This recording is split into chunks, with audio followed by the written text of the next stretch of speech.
Les versets bibliques s'invitent dans les plaidoiries des avocats de la défense. L'avocat de l'accusé, Philippe Bailou, a tenu à rappeler un verset biblique pour indiquer que nous sommes tous des pécheurs, que nous tous, nous sommes des voleurs et que là, on devrait avoir de l'indulgence pour ces personnes parce que ça peut arriver à tout le monde et qu'on ne devrait pas leur jeter la pierre parce que nous sommes humains et ça peut arriver, qu'on doit leur accorder une deuxième chance. Je pense que chacun va écouter la plaidoirie de cet avocat et apprécier à sa manière. Vous me direz peut-être en commentaire à quel avocat du procès du 28 septembre cet avocat peut être comparé, à qui il ressemble dans le cadre du procès du 28 septembre. Écoutons-le d'abord et ensuite on revient. Au-delà de tout, j'ai envie de signaler quelque chose, Monsieur le Président. Si vous me le permettez, dans l'évangile de Saint Jean, chapitre 8, j'aimerais que vous écoutiez avec attention parce que personne ne sait quand est-ce qu'il sera traduit devant le tribunal. Vous ne le saviez pas. Apprenez avec nous. Monsieur le Président, et donc,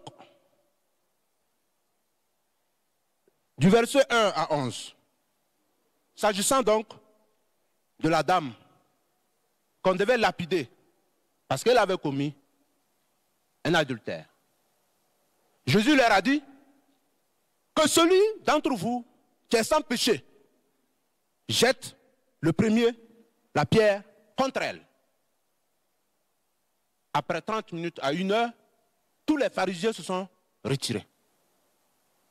Et en définitive, Jésus leur dit à la dame, va et ne commets plus de péché. Pourquoi je dis ça? Je ne dis pas des mots creux. Je veux tout simplement attirer l'attention à nous tous sur la conscience universelle du péché, du mal, des infractions qui sont poursuivies ici. On peut tomber dedans et ne pas pouvoir expliquer pourquoi. Je ne défends pas l'irrationnel. Non. Je demande que, au-delà de ce que ces gens-là, M. Bailou a fait, considérer que ça peut arriver. Les enjeux qui ont été expliqués par le procureur ici, oui, nous en sommes très conscients. Et malgré tout, un père ne chasse pas définitivement son enfant. Ils demeurent les enfants de la République. Il ne faut pas, sur ce premier pas, dire que c'est un criminel. Non. Il a commis des faits. Il n'est pas impossible que quelqu'un commette des faits aujourd'hui et que demain, il revienne à de meilleurs sentiments et il soit le meilleur élément de la société. Ils sont jugés aujourd'hui, c'est vrai, publiquement, sinon avec des caméras braquées sur eux. Même dans 10 ans, ce procès va résonner un peu partout. Parce qu'ils sont sur Google, parce qu'ils sont sur YouTube, parce qu'ils sont sur Facebook. Tout le monde les regarde. C'est déjà une sanction de la société. À travers les commentaires que nous avons eu des publications, il y a des gens qui ont déjà tiré leurs conclusions. C'est déjà une sanction, Monsieur le Président, le fait déjà de les rendre ainsi. Et c'est pour cela que je vous prie d'être miséricordieux, de vous dire que il n'y a pas d'homme infaillible. Il a failli, permettez-lui de se relever pour cette fois-ci et attendez-le à la prochaine fois. S'il retombe, ça sera à lui d'assumer tout entier son sort.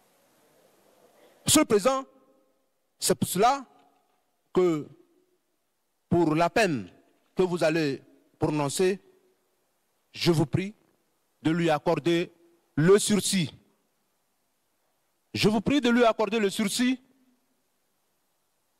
dans le but premier, de permettre à l'État, parce que s'il ne travaille pas, je ne sais pas comment il peut réunir les fonds réclamés par le ministère public à hauteur donc de 160 208 000 francs. Déjà que c'est difficile, déjà que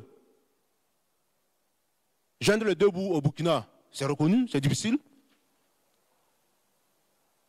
Je ne sais pas comment il pourra continuer à supporter les frais d'entretien de sa famille et à payer le montant qui lui est demandé de rembourser.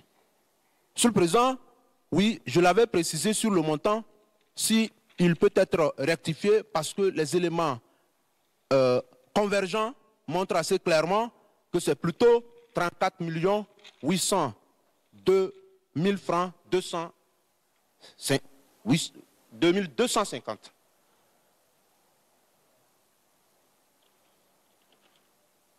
Au regard des développements que je viens de faire, je vous prie, Monsieur le Président, oui, si vous allez entrer en voie de condamnation, de retenir donc le sursis pour le compte donc de M. Bayoulou Philippe, et j'ai plaidé. Merci. Donc, selon l'avocat, puisque nous sommes tous des voleurs, donc les voleurs ne devraient pas être punis.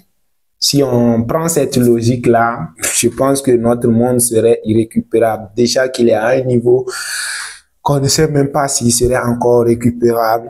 Ça veut dire que si on laisse cette liberté-là, chacun fera ce qu'il veut, ça va devenir un bordel total. Donc, même si tu voles, tant qu'on ne t'a pas arrêté, tu peux continuer, mais le jour qu'on t'arrête, tu feras face à la rigueur de la loi. C'est un peu ça, sans pitié.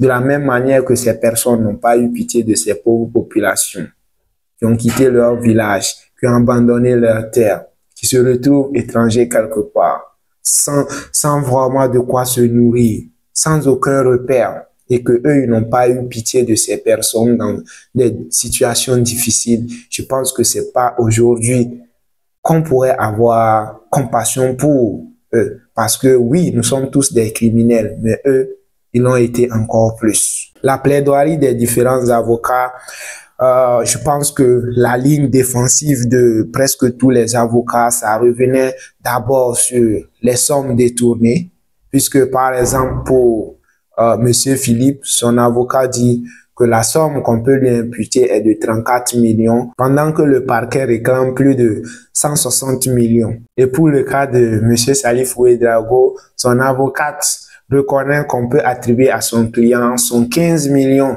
de francs CFA détournés, pendant que la partie civile réclame plus de 400 millions et le parquet quelque chose de 115 millions. Donc, les chiffres varient en fonction ça vient de tous bords. Et les avocats s'alignent sur ça pour dire que on n'a pas un prix vraiment, un montant fixe. Chacun fait ses calculs selon ses propres choses et au final, donc en réalité, que le tribunal ne peut tenir compte que des plus petites sommes reconnues par leurs clients parce que les déclarations ne sont pas concordantes et que les dossiers qu'ils ont en face d'eux, ce sont les sommes qui reviennent. Et surtout que, par exemple, pour le cas de M. Salif Ouedraogo, lui, il avait pour travail officiel d'encaisser les chèques dans le compte de la CONASU. Donc, on ne peut pas dire que tous les chèques qu'il a encaissés dans le cadre-là sont illégaux. Donc, c'est certain, mais comment définir ceux qui étaient des comptes destinés au détournement et ceux qui étaient vraiment des comptes destinés aux travaux de manutention? Bon, ça, c'est au tribunal de finalement trancher. Donc, les avocats, et sur la question de blanchissement d'argent, pour les avocats de la défense, concernant le cas de Philippe, de Salif Ouedraogo, eux, ils estiment qu'il n'y a pas d'infraction de blanchissement d'argent parce que, leurs clients, au lieu de dissimuler de l'argent, ils ont plutôt montré leur argent en achetant des voitures, en achetant des terrains et autres. Donc, ce n'est pas une manière de dissimuler, mais plutôt une manière de montrer qu'ils ont de l'argent. Donc, on ne peut pas leur coller l'infraction de blanchissement d'argent. Ça, c'est la logique des avocats de la défense. Pour, par exemple, l'usage de faux, vu que c'est pas, par exemple, Monsieur Philippe qui a falsifié les chèques, donc on ne peut pas lui coller cette infraction. Ça, c'est selon la logique de son avocat. Bien vrai que ce dernier sait que ces chèques sont destinés au détournement et qu'ils ont été falsifiés, puisque le DAF n'a pas apposé sa signature et que sa signature a été falsifiée. Donc, il a en connaissance de cause encaissé des chèques dont il sait que ces chèques sont faux. Il y a l'avocat de Madame Tarpaga qui demandait au juge, si on dit que oui, ces gens, on va les renvoyer de la fonction publique, ils ne vont plus travailler, comment est-ce qu'ils vont faire pour payer leurs dettes? Où ils vont trouver l'argent pour rembourser les sommes détournées? Aïe, mais comment est-ce qu'ils ont fait pour détourner? Qu'ils se débrouillent pour rembourser. Qu'ils se débrouillent vraiment pour rembourser. Donc, les avocats de la défense, comme à leur habitude, oui, c'est leur boulot. Ils ont sollicité la clémence, les circonstances atténuantes pour leurs clients en insistant sur le fait que ces derniers ont collaboré. Ils ont coopéré à la manifestation de la vérité. Ils ont accepté reconnaître les faits, dire la vérité. Donc, ça doit être une circonstance atténuante pour eux et surtout que les autres infractions ne sont pas constituées. Ils sont revenus aussi sur les infractions de blanchissement de capitaux et les infractions de détournement. Parce que pour l'avocate de M. Salif Ouedraogo, ces deux infractions sont une double qualification de la même infraction. Donc, c'est la même infraction que les procureurs ont qualifiée doublement pour les inculper de double infraction. Pourtant, c'est la même erreur. Pour elle, on ne peut pas accuser la même personne de détournement de fonds publics et aussi d'enrichissement illicite. On peut parler d'enrichissement illicite dans le cas où, par exemple, la personne prend 10 millions qui ne lui appartiennent pas, qui appartiennent à l'État, qui étaient destinés à faire un service. Et il prend les 10 millions, il va faire autre affaire avec. Ensuite, il ramène les 10 millions à leur place et il empoche le bénéfice que l'affaire qu'il a fait a généré. Là, il s'est servi de l'argent de l'État pour s'enrichir. On peut parler dans ce cas d'enrichissement illicite. Mais dans le cas où la personne a détourné l'argent et que on le colle l'infraction de détournement d'argent, on ne peut plus le coller l'infraction d'enrichissement illicite. Les avocats, comme d'habitude, c'était une bataille judiciaire, chacun de son côté, le parquet, les parties civiles, chacun avançant ses arguments juridiques avec leurs textes, beaucoup de choses dont nous ne maîtrisons pas. Mais voilà en gros l'essentiel des arguments de la défense pour essayer d'atténuer les circonstances de leurs clients parce que les avocats tous ont reconnu les faits. Les clients ont déjà reconnu les faits, donc les avocats ne pouvaient pas faire autrement et ils ont reconnu que vraiment ce que leurs clients ont fait n'est pas bien, qu'ils méritent la condamnation, mais qu'on leur condamne de manière indulgente. Je ne sais pas si vous êtes du même avis que les avocats de la défense et que vous pensez qu'on devrait accorder des circonstances atténuantes à ces criminels économiques, ou bien vous pensez que nos pitiés pour eux, aucune circonstance atténuante pour eux. Dites-moi en tout cas ce que vous en pensez en commentaire. Merci et à bientôt.